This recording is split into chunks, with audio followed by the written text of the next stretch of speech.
after you've seen the first year of the Biden administration, where do you think the foreign policy for the middle class narrative is going? Was just a slogan to appeal to people that felt that Washington was out of touch, or do you think that we've now fallen back into we're reacting to crises as they happen rather than kind of being proactive, as you said earlier, about being able to respond to these middle time frame issues that aren't the crises of the day?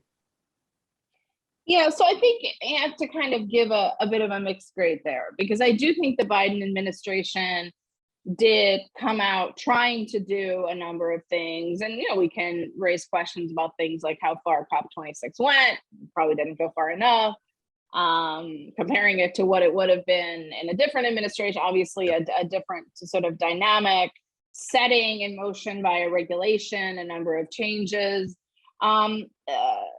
It's not the whole story, but some of the work that the administration's been doing around semiconductors and technology and other things like that, they've borne some fruits. And, it's not just about, sort of what foreign companies or US companies are opening up boundaries and factories and the like in the US, but those are, in some cases, well-paying jobs. It's about sort of innovation and training and other things like that. But of course, offset by things like the fact that in a number of STEM areas, if there's not the same ability for global citizens to come and study, what are the sort of implications?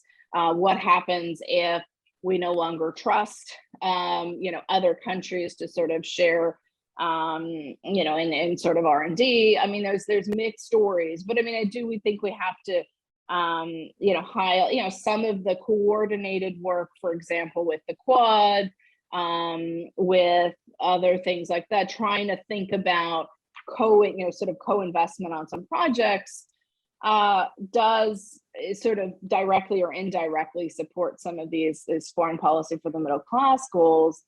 The challenge is, or before I get to the challenge, I mean, I think one of the things that was different across the legislative agenda, and tools more generally in the economic statecraft area, is went from a period over a few administrations of focusing more on the restrictive set of tools. I know we've talked about this a lot, the sanctions, the export controls, the investment restrictions, especially the sanctions, to things about how do we do things differently at home to either support a range of goals and become more resilient. Now, you both had a great discussion, a scary discussion, about American kleptocracy earlier this week. And that's a prime example of where there needs to be more work to increase resiliency at home and sort of address some of these issues. And it's hard once that, has blown up in that way. I think there are a number of areas, both around domestic investment, but things that are in either approved legislation or not yet approved legislation, like USICA and the CHIPS Act. I mean, CHIPS Act, is a question of how much semiconductors and other production we're going to have.